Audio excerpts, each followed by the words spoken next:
Shalom, shalom.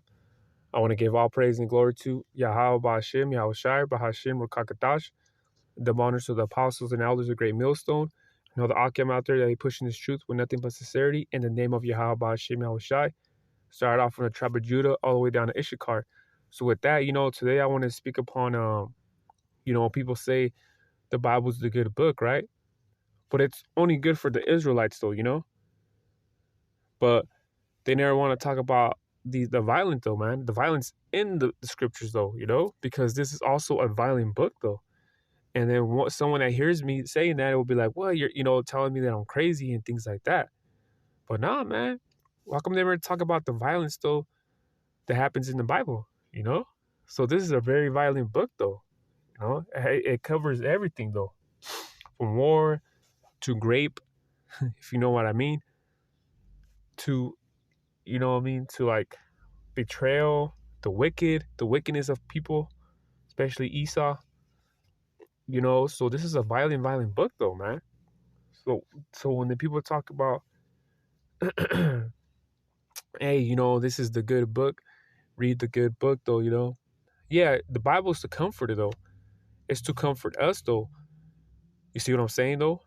But see, that's the thing about it. These churches never talk about the fear of Yahweh Ba'ashem Yahweh Shai though. They're always talking about, the good part of it though, which is good too though. I mean, there's, of course, the Bible is it's also a good book though to us Israelites, because it gives us hope and gives us hope and faith though, that these are our people though, that we come from, we are Israelites though. So of course that comforts us and the things that come though, man, because this is not our kingdom though. How are we comfortable in this shit though, man? So it's like Micah 2:10. This is not our rest. Like literally, this is not our rest though. Literally though, you know. So this is Isaiah 34:2-4. For indignation of the Most High is upon all nations, and his fury upon all their armies. He hath utterly destroyed them. He hath delivered them to the slaughter. Right? You say, and his fury, which is mad, upon his army, he utterly destroyed them, and he had delivered them to the. So let's look into the word utterly, right?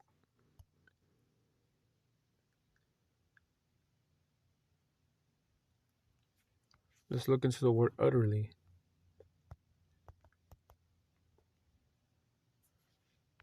It says, truly, plainly outspoken, completely and without qualification, used formally as interciphers.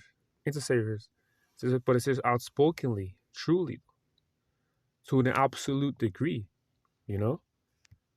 So he had to a degree destroyed them though, and had delivered them to the slaughter. And what's a slaughter? When you think about a slaughter, you think about like the slaughterhouse with the pigs and the cows and shit, look at all that killing that happens there. That's a slaughter though. So it's gonna be a lot of destruction when Yahweh Ba'ashem Yahweh Shai comes though. And 3, and it says, their slain also shall be cast out, and their stink shall come up out of their carcasses. The dead bodies though, man. They say dead bodies smell eventually, like after time though. And it says their slain also shall be cast out, and their stink shall come up out of their carcasses. See? After their dead bodies though, it's gonna release that stink, that smell. And it says, and the mountains shall be melted with their blood. So imagine that. Their and the mountains shall be melted with their blood. The mountain's big though. So imagine that though, man. Blood, you see blood on the mountain though, man. But also too, speaking about the elites though, they're hiding in the, in them bunkers though, in the mountains and things like that. And it says, for and all the hosts of the heavens shall be dissolved, and the heavens shall be rolled up together as a scroll, and all their hosts shall fall down as a leaf falleth from the vine, and as a falling fig from the fig tree. And that's talking about the nukes though, you know what I mean? That heaven shall be rolled together as a scroll. It's talking about that mushroom cloud though.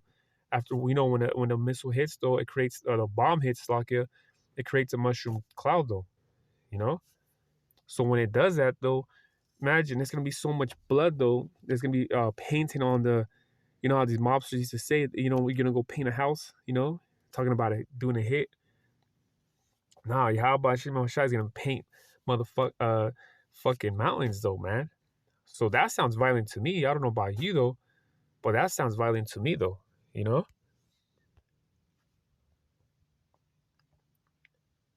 So there's the book of Numbers 16 and 45. It says, "Get you up from among this congregation, that I might consume them as is a moment." And they fell upon their faces. And Moses, because remember, those wicked Israelites try to go up against Moses though, you know?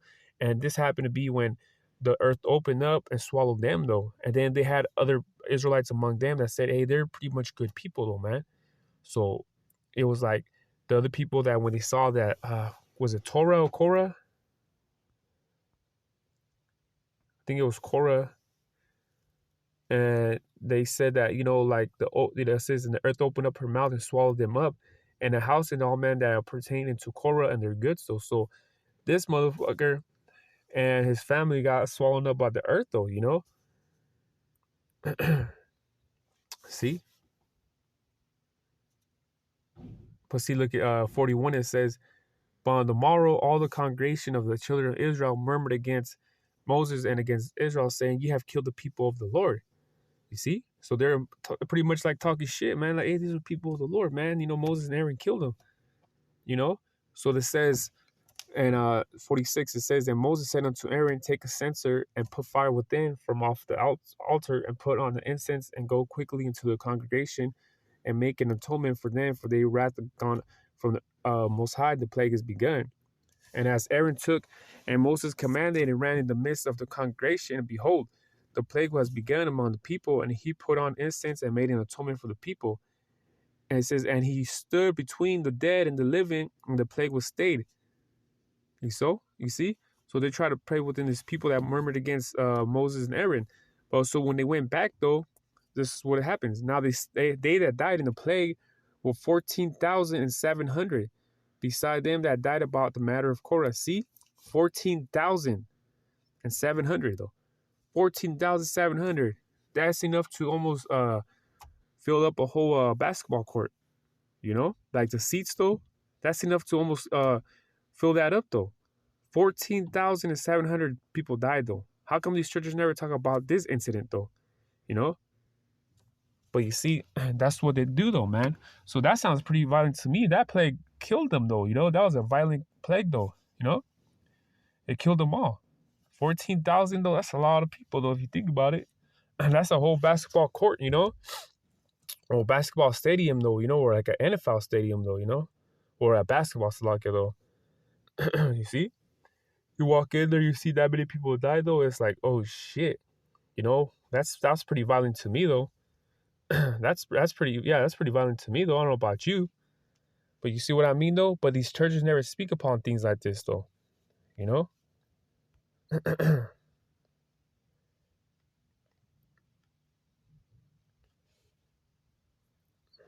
And this is 1 Samuel 17 and 49. David put his hand in the bag. This is the fight between David and Goliath, right?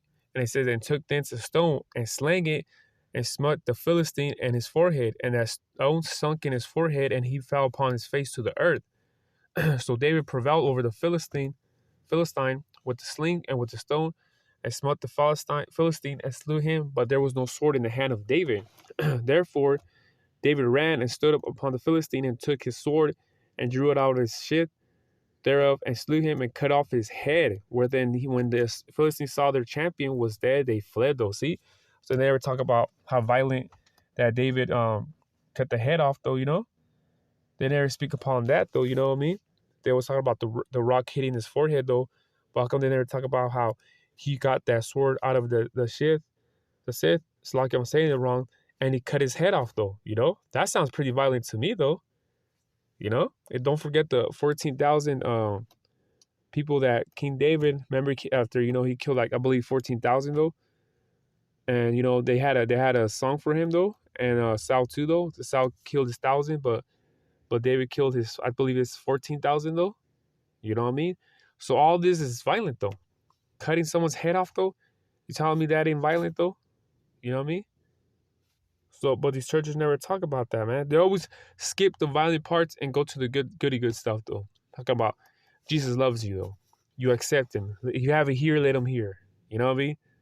Jesus, you know what I mean? The John 3:16 though, you know? They always go to that though, man. They always go to that. But how come we don't talk about the incident with King David, you know, chopped that guy's head off though? You know? They never jump to that though. So this is Jeremiah 16:16. Behold, I will send for many fishers, saith the Lord, and they shall fish them. And after I will send for many hunters, and they shall hunt them for every mountain and for every hill and out of the holes of the rocks. For my eyes are upon all their ways.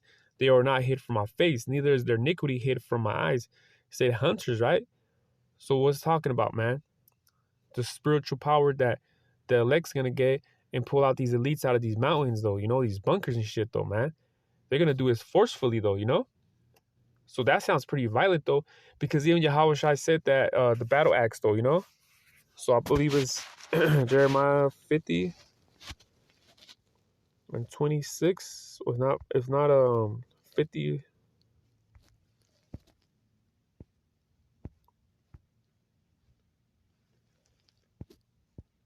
If it's not 50, it's 51. Or 20. 51 and 20. Says Yahweh saying, Thou art my battle axe, weapons of war. For with thee I will break in pieces the nations, and with thee I will destroy kingdoms. See? For thou art my battle axe, though. What is a battle axe, though? Meant for war, though. You know what I mean? And weapons of war. You see what I mean? So that sounds pretty violent to me, though. A battle axe is pretty violent, though.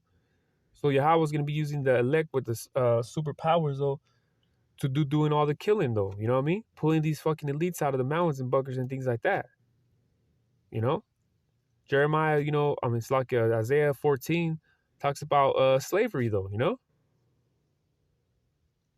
So what the hell are you talking about? Well, Isaiah 13, Salakia, I believe. So it says, Thou art my battle axe. What's the battle axe, though, for? To kill, you know? So that sounds pretty violent to me, too, though. You know what I mean, though? But they always want to skip those parts, though, you know? These parts.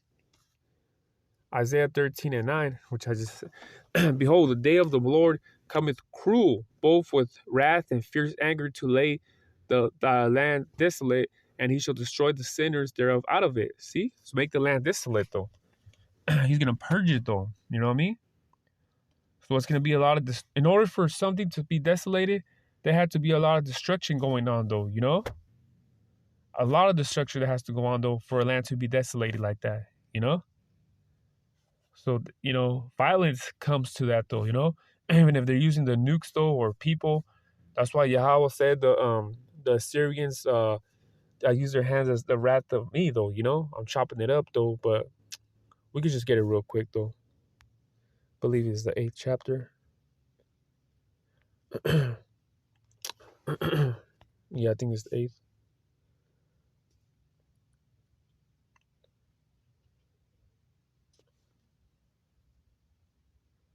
I thought it was the 8th, though.